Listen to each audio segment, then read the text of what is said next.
Bell बजाओ और समा की खबर से बाखबर हो जाओ। तो इससे क्या होगा?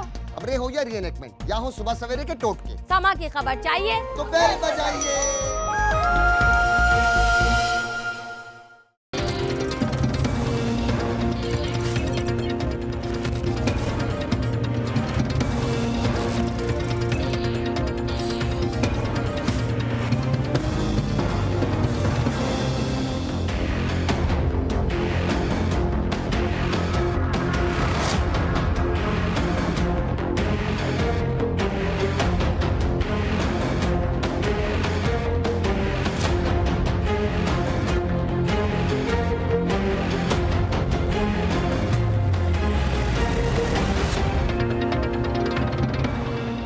अस्सलाम वालेकुम।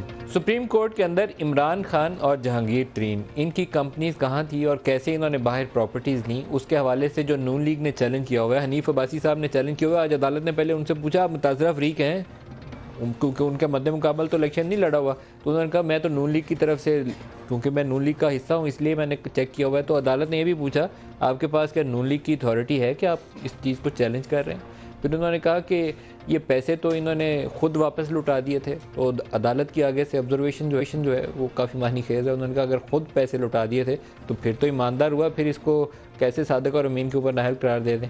फिर बहरहाल उन्होंने जो बुनियादी सवाल था कि ऑफशोर कंपनीज़ कैसे बनाई, उसके ऊपर कुछ सवालात उठाए हैं। अदालत ने जहांगीर तरीन से ऑफशोर कंपनीज़ की तफसीलात जो थी वो तलब कर ली। ट्रस्ट का क्याम, ये मैंने ट्रस्ट बनाया हुआ है, ट्रस्ट का क्याम कब और कैसे अमल में आया, इसके मतलब सवाल उठाया गया। ऑफशोर कंपनीज कब और कैसे कायम की, इसके मतलब तफसीलात मांगी हैं। ऑफशोर कंपनी किसकी मलकियत है, एक्चुअली जहांगीर तरीन मालिक हैं या उनके बच्चे मालिक हैं। ऑफशोर कंपनी में बेनिफिशियल मालिक और शेयर होल्डर्स कौन हैं, क्या आप बेनिफिशियल ओनर, जो मरियम सफदर के ऊपर सवाल था और जिसके ऊपर आखिरकार एक तस्दीकी जो ख़त था म्यूचुअल लीगल असिस्टेंस के तहत ब्रिटिश वर्जन आइलैंड से आया, वो सवाल जहांगीर तरीन से भी किया गया है कि बेनिफिशियल मालिक आप हैं या शेयर होल्डर। ऑफशोर कंपनी के असासे कितने और कितनी मालियत के हैं, कितनी, तो 5, 7, 10, 20 मिलियन कितने पैसों की है ये।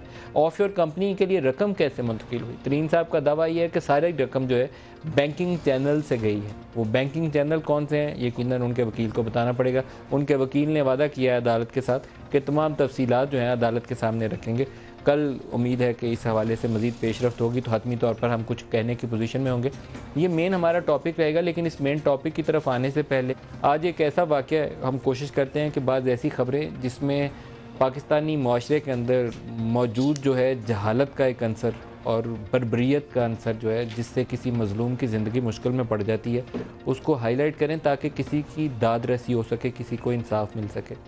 बाज़ चीज़ें उसमें ऐसी हैं कि बहुत दफ़ा ये दिल आता है कि ऐसी शर्मिंदगी और कुछ इज़्ज़त की बात नहीं है, इसको ना डिस्कस करें तो बेहतर है, उस फैमिली के मफादात कहीं हर्ट ना हो जाएं। लेकिन फिर दूसरा ख्याल ये आता है कि अगर आवाज़ ना उठाई इस प्रोग्राम से तो शायद ये भी मैं अपने जो ज़िम्मेदारी मुझे है इस प्रोग्राम के ज़रिए आवाज़ उठाने की, उसमें कोताही ना बरत रहा हूँ, क्योंकि हो सकता है इस प्रोग्राम से, इस खबर को हाईलाइट करने से उस मुतासरा फैमिली को इंसाफ मिल जाए। कल हमने उस बच्चे की खबर की थी जिसके बाप ने 15,000 रुपये में इसलिए उस बच्चे को भेज दिया कि वो जब पैदा हुआ तो उसकी माँ की जो इलाज मुआवजे का खर्चा था 15,000, वो देने के लिए उसके पास पैसे नहीं थे। उसने किसी से बार्गेन किया, उन्होंने कहा बच्चा हमें दे दो, हम 15,000 दे देंगे। ये कल हमने डिस्कस किया था। लेकिन आज वाली चीज़ को मुझे बयान करते हुए भी सच्ची बात बता रहा हूँ कि ज़ुबान थोड़ी सी लड़खड़ाती है कि कोई नामुनासिब लफ्ज़ मेरी ज़ुबान से अदा ना हो जाए। मुल्तान के इलाके मुजफ्फराबाद के अंदर एक वाक़या पेश आता है, एक बच्ची के साथ ज़्यादती की गई, और मैं इस पे ऊपर 1-2 दिनों में हो सकता है कि 1-2 मज़ीद प्रोग्राम करूं, क्योंकि कसूर में एक इंसिडेंट हुआ था आज से कुछ अर्सा पहले, और उसके बाद से वहाँ पे भी बहुत से और इंसिडेंट रिपोर्ट हुए हैं, ना सिर्फ रेप के बल्कि उसके बाद उन बच्चों को मर्डर किया जा रहा है। पहले तो उनकी वीडियो फिल्मिंग का इशू था, अब मर्डर किया जा रहा है। ये मुल्तान का वाक़या है, बच्ची के साथ रेप हुआ, पंचायत बैठी, जो अभी तक की हमारी इतलात हैं कि ज़्यादातर एक ही फैमिली के लोग थे। पंचायत का जो बड़ा था, जो भी सरपंच था, उसने फ़ैसला सादर किया कि जिसने ज़्यादती की है उसकी अपनी बहन जो भी उसमें से यंग एज में है, उसके साथ जो मुतासरा फैमिली है वो उसका कोई नौजवान जाएगा, भाई उसका, और वो रेप करे। पंचायत के हुक्म से उसको बुलाया गया और एक बच्ची के साथ दूसरी फैमिली से, ये पंचायत के हुक्म से हो रहा है, रेप किया गया, ज़्यादती की गई। अब अगर तो दिल की बात माने तो सारी पंचायत को उल्टा टांग देना चाहिए मुल्तान शहर के अंदर, ताकि मुल्तान शहर के लोग भी देखें और पाकिस्तानी कौम को भी जाए। लेकिन ना मुझे आज सुबह से किसी आलम दीन, किसी सियासी मजहबी जमात के सरबराह का बयान नज़र आया है। ना हमारे यहाँ बड़े जो खड़पैंच बनते हैं जिनको फतवे सादर करने का बड़ा शौक़ है, ना उनमें से किसी की शक्ल दिखाई दी है कि बताए कि ये कौन सा कानून है और कौन सा इंसाफ है और कौन सा ये मज़हब ये हुक्म देता है जो आपने हुक्म सादर फरमाया।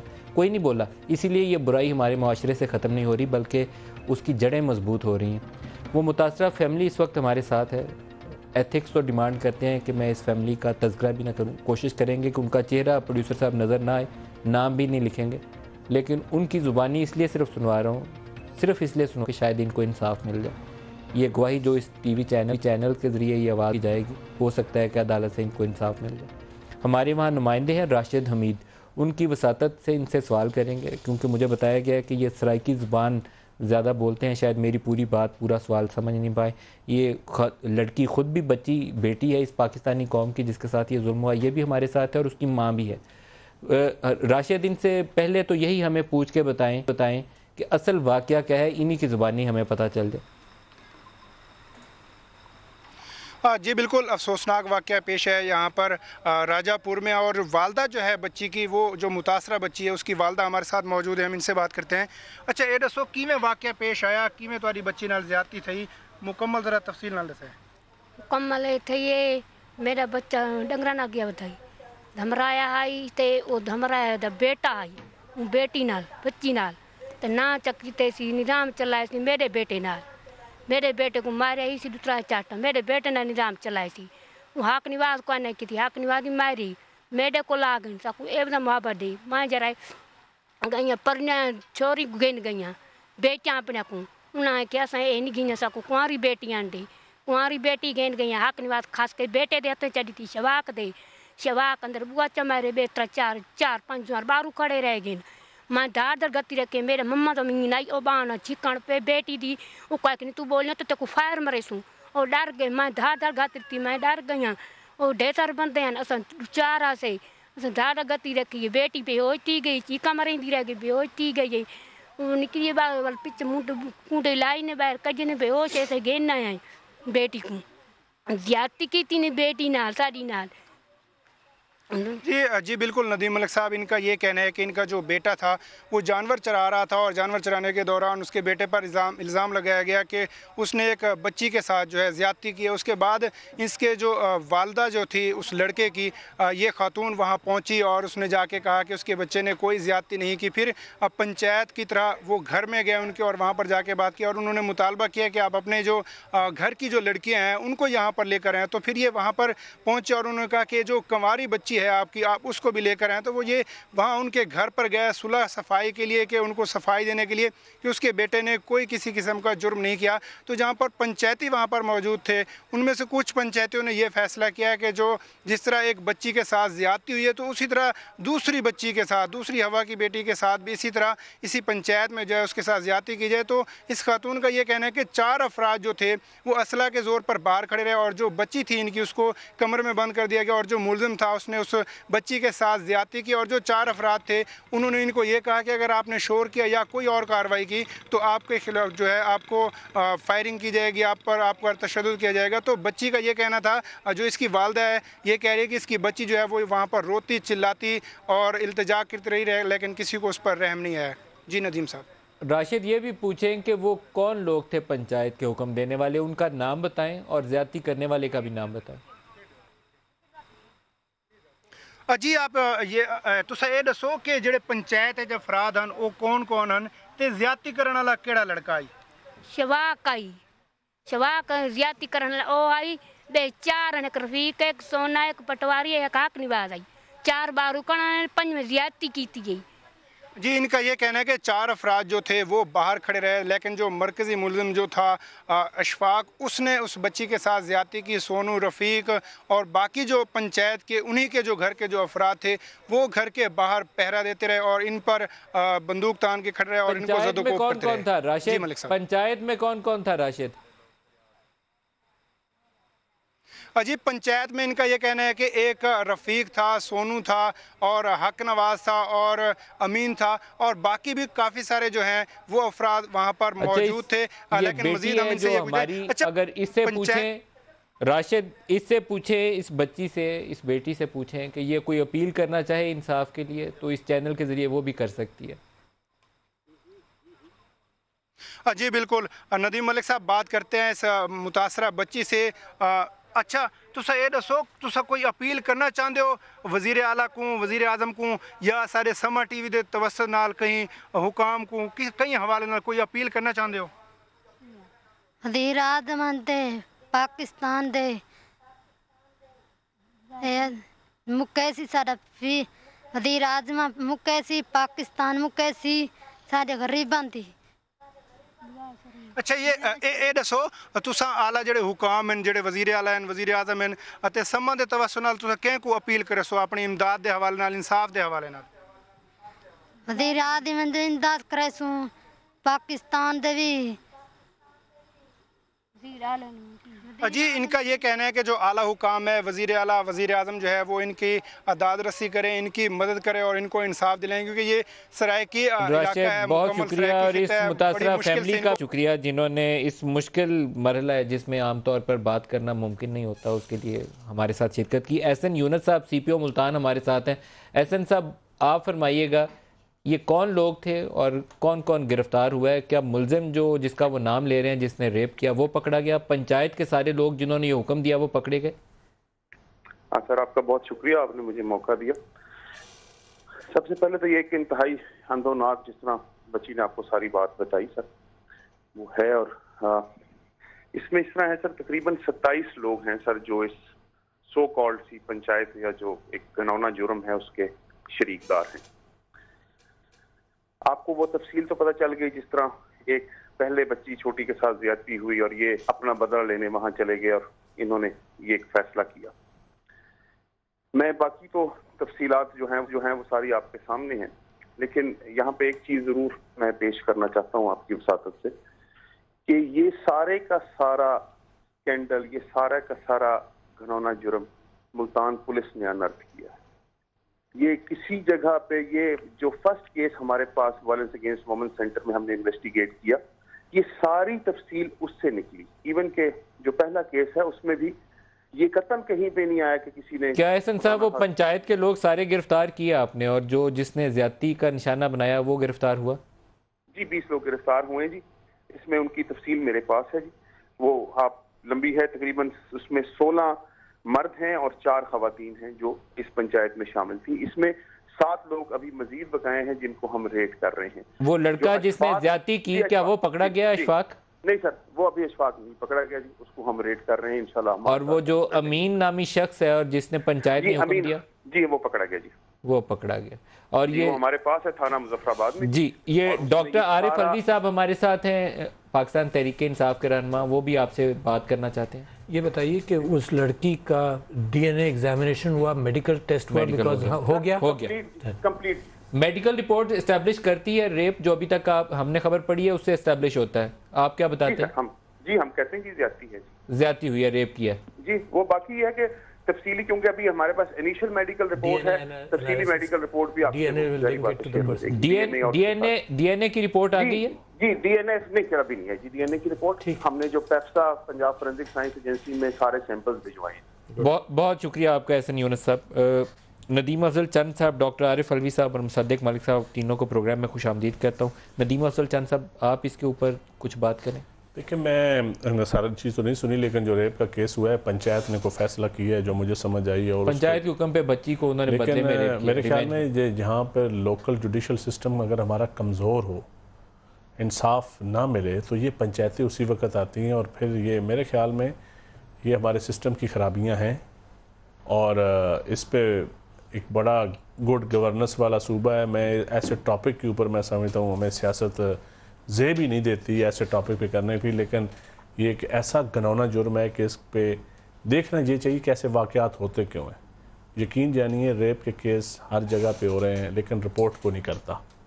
थानों में आज कोई भी सूबा हो, हाँ मैं कहता हूँ मेरी पार्टी का सूबा हो सिंध, पंजाब में 100% पुलिस जो है ना पोलिटिसाइज है, और उसको काम अभी डिस्ट्रिक्ट एडमिनिस्ट्रेशन और अब DCO जो डिप्टी कमिश्नर है, अब फिर वो कॉलोनी वाला निज़ाम लाया जा रहा है। अभी वो हाई कोर्ट में गवर्नमेंट पिटीशन हुई है, दोबारा वही निज़ाम लाया जा रहा है जो हम चाहते हैं कि ये ख़त्म हो। चंद साहब, इसके ऊपर कोई मजहबी लीडर नहीं बोलता, बड़े बड़े लीडर हैं हमारे, वो एक फतवा कुफर का किसी वक्त भी सादर कर सकते हैं, कोई नहीं बोल रहा इसके ऊपर। वो सिर्फ वो मजहबी लीडर जो है ना, वो सिर्फ उस वक्त बोलते हैं जब उन्होंने कोई वायलेंस क्रिएट करना हो, जब सोसाइटी में तशद्दुद को प्रमोट करना हो, उस वक्त वो बोलते हैं।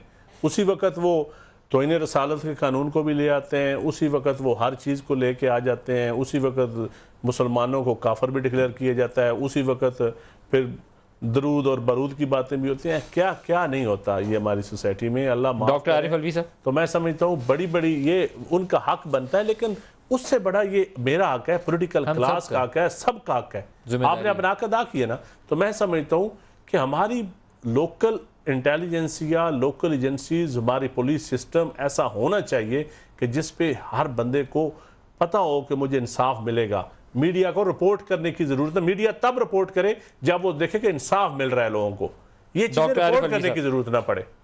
भाई साहब, आपने कल भी एक वाकया एक्सपोज किया था टंडोवाला यार का कि बेटा नौमौलूद बेटा आदमी ने बेच दिया क्योंकि अस्पताल में जहाँ माँ ने जन्म दिया था उस बच्चे को, उसके पास पैसे नहीं थे हैंडल करने के लिए 15,000 रुपये।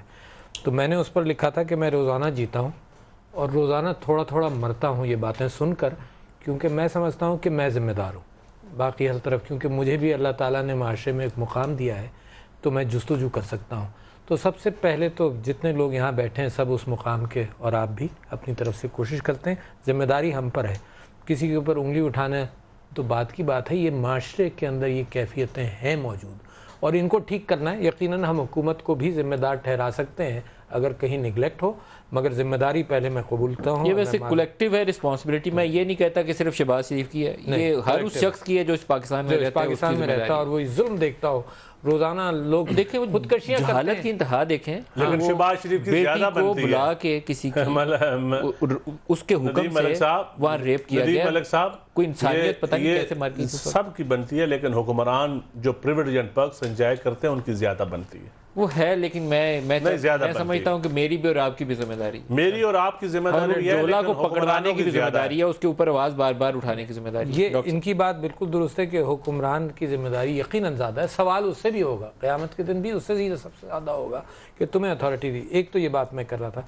दूसरी बात मैं आपसे ये कहना चाहता हूँ कि इस सिलसिले में जो एक्सपेक्ट हम करते हैं कि एक तो पंचायत के निज़ाम को हमारी डिमांड भी है और इसको हुआ भी है, और कानून के अंदर अभी कसर है कि पंचायत के निज़ाम को रेस्ट्रिक्ट किया जाए सिविलियन डिस्प्यूट्स के साथ। आप बात को समझ रहे हैं ना?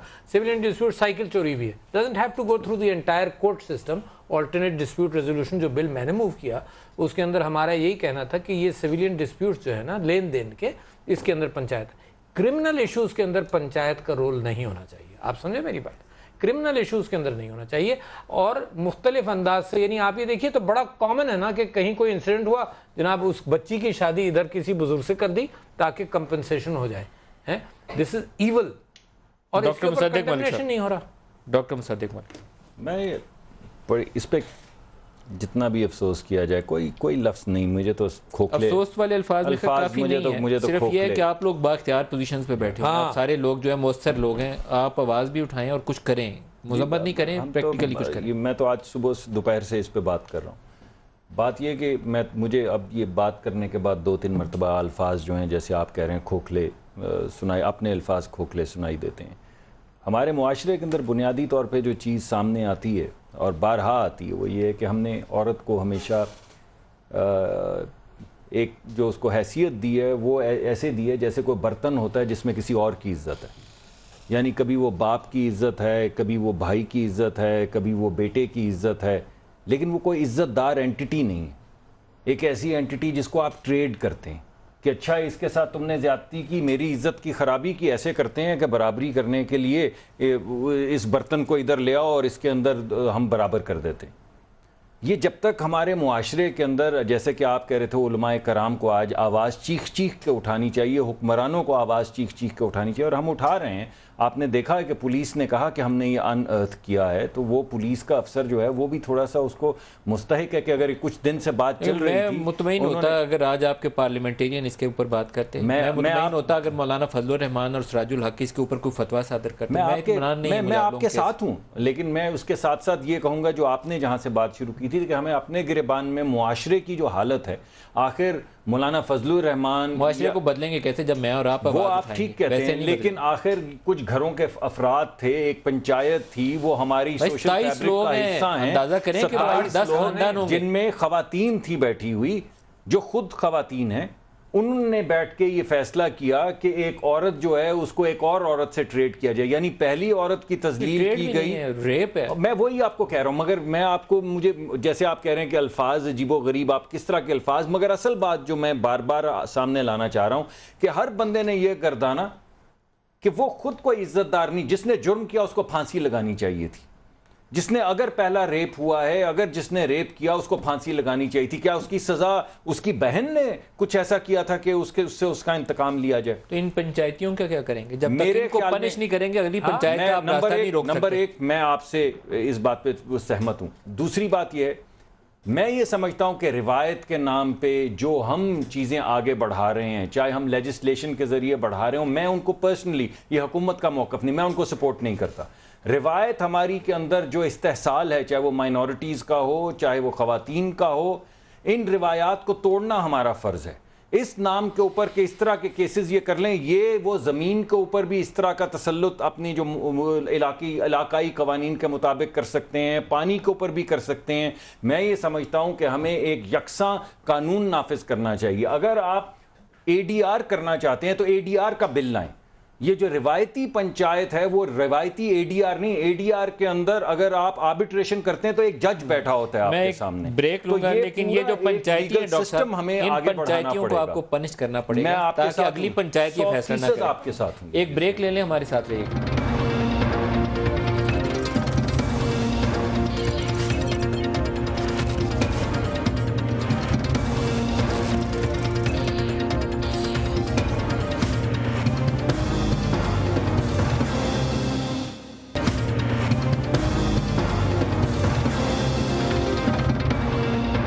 प्रोग्राम में दोबारा खुशामदीद कहते हैं। खबर पूरे शहर में यह है कि इस जुमे तक सुप्रीम कोर्ट पनामा केस का फैसला प्राइम मिनिस्टर के हवाले से फैसले का ऐलान कर सकती है, और अगर फ्राइडे को ना आया तो फिर मोस्ट लाइकली मंडे, ये जो कमिंग मंडे है, वीकेंड के बाद इसका फैसला लाजमन आ जाएगा। आज ही शहर में खबर गर्दिश कर रही है और PTI की जानिब से ये मुतालबा भी किया गया कि जल्द अज जल्द इस फैसले का ऐलान किया जाए। फिर दूसरी खबरें जो तहरीक इंसाफ वाले ही कहते हैं, वो कहते हैं कि जजों को, जैसे JRT को इन्फ्लुएंस करने की कोशिश की गई, ऐसी कोर्ट को भी इन्फ्लुएंस करने की कोशिश की जा रही है। चंद साहब से शुरू करते हैं। चंद साहब, फैसला कब आएगा और क्या होने वाला? देखें जी, हम कोई नजूमी तो नहीं है, लेकिन मेरे ख्याल में जितने जो हेयरिंग देखी है, जो इंक्वायरीज हुई हैं, पाकिस्तान की तारीख में फ़र्स्ट टाइम एक सूबा पंजाब जो मेरा सूबा है, उसमें वो शख्सियात जिनको एक इदारे ने प्रमोट किया और दूसरे इदारों ने जिनको हुकूमतें दिलवाई, फिर इदारों ने उनको डिफेंड किया, फिर इदारों ने उनको 10 साल बाद दोबारा उनके केसेस पुट करके, फिर मतलब बड़ी एक लंबी कहानी है।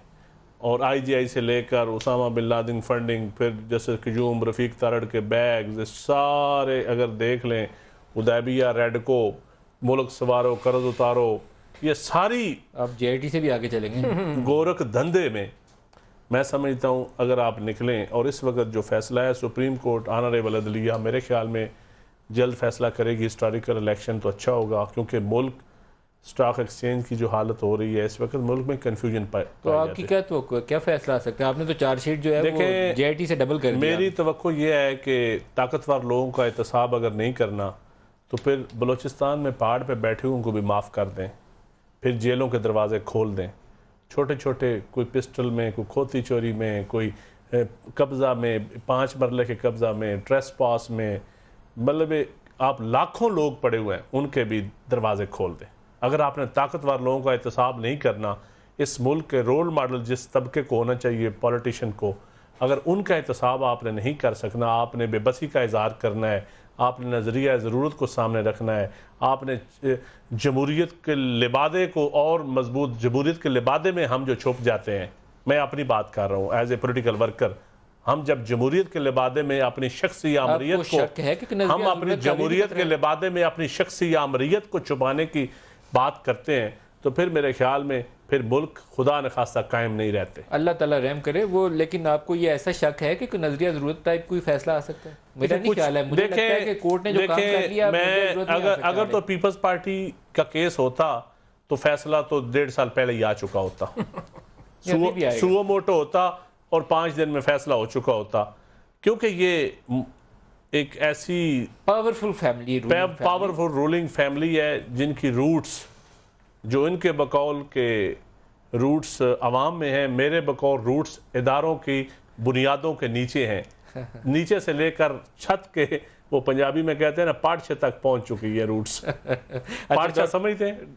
वो पंजाबी में पार्चा, हम जिससे पानी पता नहीं उसको इंग्लिश में क्या कहते हैं, हम पंजाबी में पार्चा कहते हैं। ये पार्चा पार्टी है। डॉक्टर आरिफ अलवी से पूछते हैं, आपकी जमात बार पनामा नहीं, पार्चा मैं कह रहा हूँ और इकामा भी नहीं कह रहे, पार्चा पार्टी, इकामे की तरफ आता हूँ अभी। लेकिन वो बताएं, आपकी जमात की तरफ से बार बार आता है कि जजेस को इन्फ्लुएंस करने की कोशिश की जा रही है, JIT को इन्फ्लुएंस करने की कोशिश की गई, ये कोई कहानी भी है पीछे या बस ऐसे ही है मीडिया के लिए? नहीं, देखिए, मैं एक तो तारीख गवाह है इस बात की, वो या डराओ, रफीक तारड़ वाले केस का जिक्र किया, हाँ, या डराओ या खरीदो, ठीक है ना, यही है। अच्छा, तारीख गवाह है, नवाज शरीफ साहब की तारीख इस बात से गवाह है, ठीक है ना। और मैं ये समझता हूँ कि इसकी अटेम्प्ट्स की अफवाहें हैं, मगर ये कि कोई रसीद नहीं है इस बात की कि कोशिश की गई। और मैं सलाम पेश करता हूँ इन 5 जजेस को और JIT को कि डिस्पाइट ऑल प्रेशर्स ये खड़े रहें। और मैं आपसे ये भी कहना चाहता हूँ कि प्रेशर थे, मतलब JIT पे तो हो सकते हैं प्रेशर, जुडिशरी पे क्या प्रेशर? सुप्रीम कोर्ट जिसके हुक्म से डिस्क्वालीफाई बंदा हो सकता है, उसके ऊपर क्या प्रेशर? भाई साहब, जस्टिस सज्जाद अली शाह साहब ने अपनी किताब में लिखा है कि ब्रीफ केसेस पैसों के गए। जस्टिस सज्जाद अली शाह साहब ने, जो चीफ जस्टिस थे, उन्होंने लिखा कि ब्रीफ केसेस पैसों के भरे हुए गए जब उनको हटाया गया। मैं खुद वाकिफ हूँ, मेरा दोस्त लंदन में था, उसने एक जज की बीवी के लिए ले गया रकम, he was in the consular section of Pakistan embassy, वो लेकर गया, इनका दोस्त था, मेरा दोस्त भी है, मैं नाम भी नहीं ले सकता है। जज और कौन था? नहीं, जज का नाम भी नहीं ले सकता। अच्छा, और पैसे ले गया, और जज की बीवी ने, जो फिर मैं पहचानता हूँ, जज की बीवी ने फ़ोन करके कहा कि ये डॉलर्स में लाया, पाउंड्स लाने चाहिए थे इसको। अच्छा, ये पुराने जज का तस्करा कर रहे हैं, अभी वाले जज का तो अभी वाले जज का नहीं कर रहा। अच्छा है, तो मैं ये कह रहा हूँ कि तारीख ऐसी है कि we have to be careful. Dollar में लाए, नंबर टू मैं ये कह रहा हूँ कि मुझे यकीन है, ये जब रफीक तारड़ वाला जमाना था, जस्टिस सज्जाद अली शाह वाला, उसी वक्त के जमाने का क्लैरिटी हो जाए, मैंने कहा पता चले अभी कोई कहानी ऐसी है। अच्छा, मैं, और वो भी बाद में पता चला ना सारा कुछ कि क्या हुआ, उस वक्त तो हमें भी नहीं पता था कि क्या हुआ। अच्छा, मैं आपसे ये अर्ज़ कर रहा हूँ कि फैसले के एतबार से जस्टिस खोसा का जो वर्डिक्ट है वो पैरा नंबर 135 से पेज 182 से चलता है, और उन्होंने एक डायरेक्शन दिया है कि डिस्क्वालीफाई किया है, और साथ साथ ECP को कहा है कि इसको डीनोटिफाई करो, और ये कहा है कि केसेस नैब वगैरह में चलने चाहिए। ये दो जजेस ने कहा था, वो 5 डॉक्यूमेंट्स, वॉटेवर 5, मैं मिसाल दे रहा हूँ, 5 डॉक्यूमेंट्स हमने देख लिए, काफ़ी है।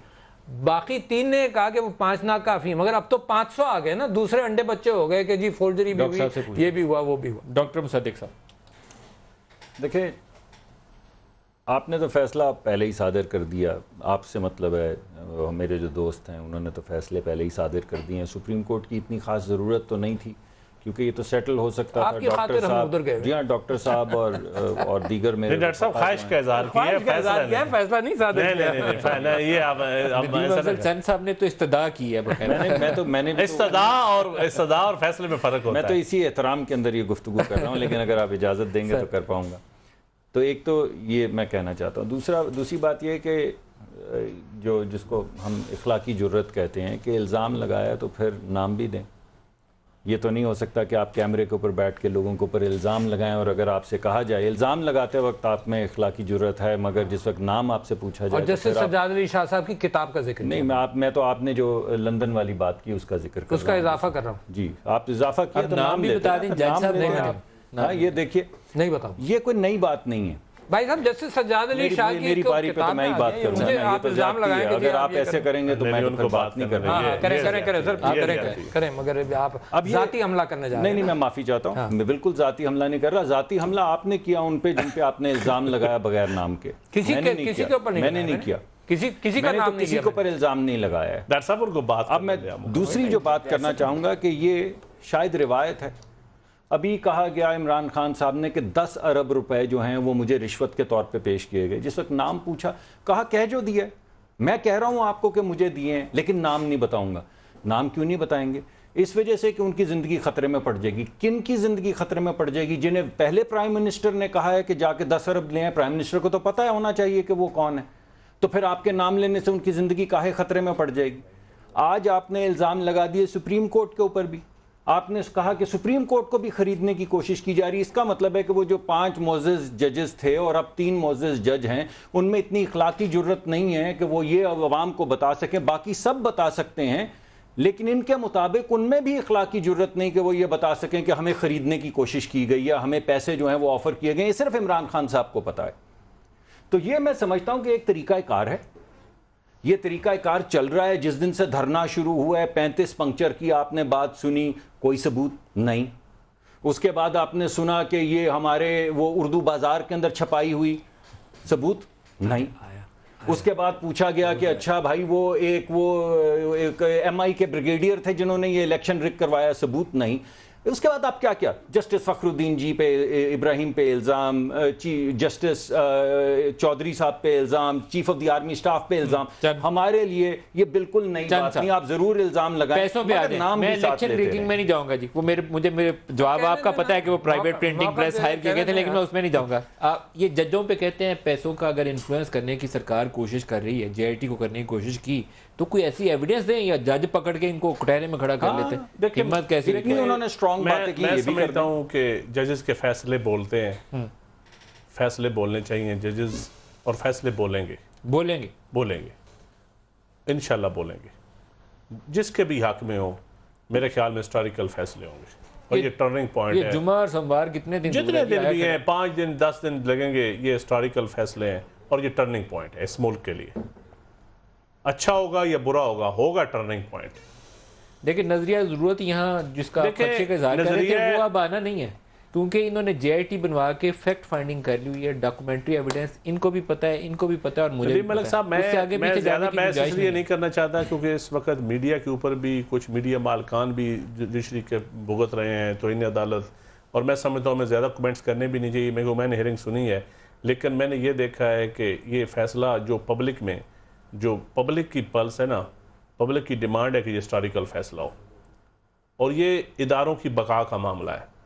लेकिन चंद साहब लोग ये भी चाहते हैं कि सुप्रीम कोर्ट एक ऐसा असूल वज़ा करे कि जितने पाकिस्तान से लोग चुरा के पैसा ऑफशोर कंपनीज बना के बैठे हुए हैं, सारे पकड़ में हैं। सिर्फ नवाज शरीफ का मामला ना रुके, मैं कहता हूँ सारे पकड़ में आ जाएं। मियां नवाज शरीफ साहब क्योंकि इससे पहले कई दफ़ा बच चुके हैं, इनका एहतसाब आज तक नहीं हुआ।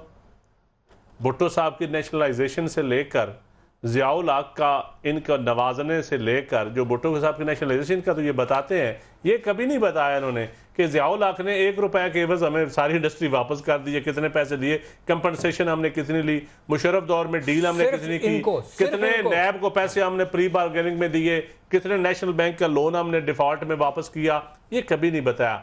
ये भी कभी नहीं बताया कि कितने LDA की फाइलें चोरी होंगी, LDA का रिकॉर्ड जला दिया, ये कभी नहीं बताया गया इस मुल्क को। मैं बगैर शख्सियात का नाम लिए बगैर मैं कहता हूँ इंशाअल्लाह ताला ये टर्निंग पॉइंट है इस मुल्क का, और ये हर लिहाज से टर्निंग पॉइंट है।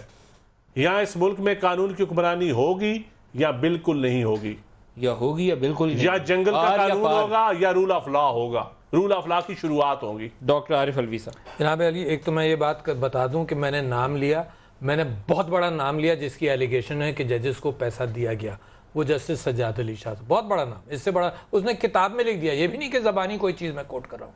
दूसरी बात मैं आपसे ये कहना चाहता हूँ कि ये इसको ज़रा सा ऐड कर दूँ, 1 रुपये में इंडस्ट्री वापस हुई और कर्जे माफ़ किए गए, और बीको के ऊपर उन्होंने दरखास्त दी एक जनरल के, तो पूरी कहानी है, टॉपिक नहीं हमारे पे छोड़ दिया। एक इंडस्ट्री वापस हुई थी पूरे पाकिस्तान, हाँ, पूरे पाकिस्तान इंडस्ट्री वापस हुई, ठीक है जी। अच्छा, अब ये बात और भी मैं कह रहा हूँ, आपने जो बात कही उस पर मजीद इजाफा करना चाहता हूँ कि जिन लोगों ने पाकिस्तान से पैसा बाहर ले गए हैं, मनी लॉन्ड्रिंग करके लाए, उसके ऊपर मैंने पब्लिक अकाउंट कमेटी में मीटिंग रिक्वेजिशन की।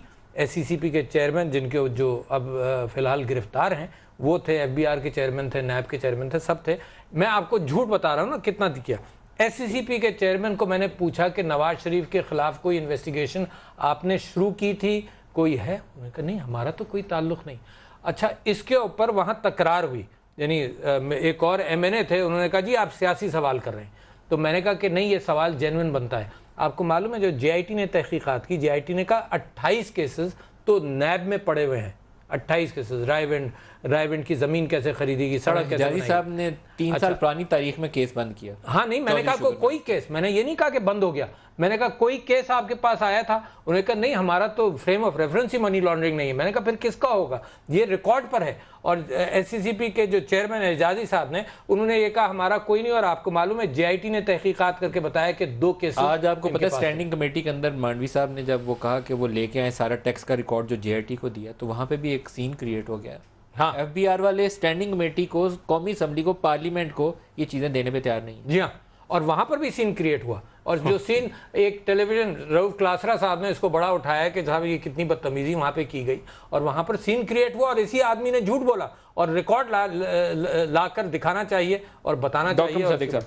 पार्लियामेंट का अगर मैं रोल पूछूं इस तमाम अरसे में, जिसमें आप कहते थे कि प्राइम मिनिस्टर की 3 नस्लों का हिसाब दे रहे हैं और प्राइम मिनिस्टर के अलावा किसी और से पूछा नहीं जा रहा, ये आप बार बार कहते थे, सुप्रीम कोर्ट बाकी लोगों से भी पूछे, एग्जेक्टिव आप और ये सारी पार्लियामेंट जिनको लोगों ने मुंतखब किया, नॉन एग्जिस्टेंट, डिसफंक्शनल के अलावा इसके लिए कोई और लफ्ज़ नहीं आएगा, क्योंकि ये सारी चीज़ें आपके इख्तियार में थी, अभी भी हैं कि आप पाकिस्तान से जो लोग पैसा चुरा के गए हैं उनका एहतसाब करें। प्राइम मिनिस्टर का तो वहाँ हो रहा है, बाकियों का शुरू करें। 470 किया। जहाँ आप बिल्कुल बजा इरशाद फरमा रहे हैं, क्योंकि जैसे ही प्राइम मिनिस्टर का, क्योंकि प्राइम मिनिस्टर साहब ने ये कहा था कि सबसे पहले मैं अपने आप को पेश करता हूँ, मगर उसके बाद सबका एहतसाब होगा। बाई लॉ किसने रोका था? मैं आपको बता रहा हूँ, किसी ने इस वक्त जिसने लॉ वायलेट किया, अगर आपने उसके खिलाफ कार्रवाई नहीं की तो आपने भी लॉ वायलेट किया। मगर सुन लीजिए ना, उनको कुछ नोटिस गए हैं, मगर इसकी बाकायदा कार्रवाई, ये मैं आपके प्रोग्राम के तवस्सुत से कह रहा हूँ कि सब लोग जो हैं, इनमें से कुछ लोग तो पेश हो गए हैं। जहांगीर तरीन साहब का मुकदमा चल रहा है, इमरान खान साहब का मुकदमा चल रहा है, वो तमाम ऑफशोर कंपनियां जो उन्होंने बनाई हैं, देखिए वो चल रहा है, बाकी लोगों की भी बारी आएगी। 2 बातें मैं करना चाहता हूं, मैं 2 अगर आप इजाजत दें, मैं जरा दो बातें कर लूं, फिर आप सवाल। 450 लोग वो थे जिनका नाम पनामा में आया था, मैं आपसे इसका जवाब दूंगा, फिर आप बात पूरी करिएगा। 450 वो लोग थे जिनका पनामा में नाम आया। $8 अरब इसहाक डार साहब ने यही मुझे बैठ के बताया था कि दुबई की प्रॉपर्टीज़ में 4 सालों में पैसा गया। इसके अलावा जो स्विस बैंक्स में पड़ा हुआ है छोड़ दें, ये तो आपका दायरा इख्तियार था। FBR के पास लिस्टें हैं बाई नेम। देखिए FBR जो है उनको सबको नोटिस दे चुके हैं, ये आपको मालूम है बात। ये जितने भी पैनामा वाले हो रही है उसका फॉलो अप हो रहा है ना, वो जवाब देंगे, लीगल कार्रवाई है, क्योंकि ये सारी चीज़ें केसेस बिल्ड हो रहे हैं जो अब आगे इनके ऊपर कार्रवाई होगी। जो मैं आपसे बात करना चाहता हूँ वो ये है कि चंद साहब के साथ मैं बड़ी मुअद्दबाना दरख्वास्त करूंगा कि इनके जो सदर थे वो इंडाइट हो गए स्विट्जरलैंड के अंदर, इंडाइट हो गए। He was indicted, we all know this. Suspended punishment होगी थी, दैट्स ट्रू, ठीक है ना। और इन्होंने उस वक्त कोई इखलाकी ना जुर्रत की ज़रूरत थी, ना कोई इखलाकी फरीज़ा था।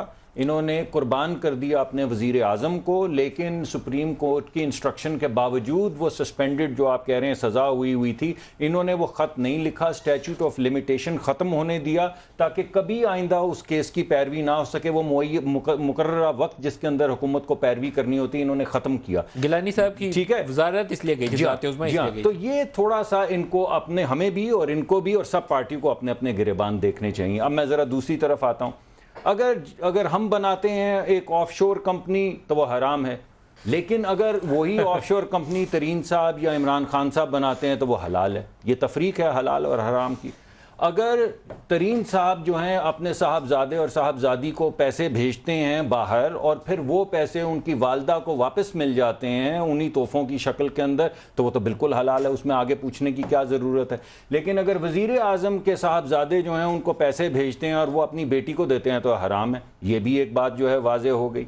तीसरी जो बात है कि एक केस चलता है इनसाइड ट्रेडिंग का, यानी एक शुगर मिल है, उस शुगर मिल के अंदर जो कर्जे हैं वो सन इन लॉ के नाम पे शुगर मिल माफ करवाए जाते हैं जब आप खुद वजीर हैं। ये कोई बहस है कि मेरी बात मुकम्मल होगी, मैंने आपकी बात सुनी, आपको सुननी पड़ेगी, बात सुननी पड़ेगी, ये हौसला पैदा करें, मैंने आपकी पूरी बात सुनी। आप काबिल इज्जत है हमारे लिए, हम आपकी बात सुनते हैं, लेकिन आप मिनिस्टर हैं, हम अपोजिशन मलिक साहब आपको इंटरवीन करना होगा ना, मेरी बात पूरी होगी, करें जिसकी मर्जी करें।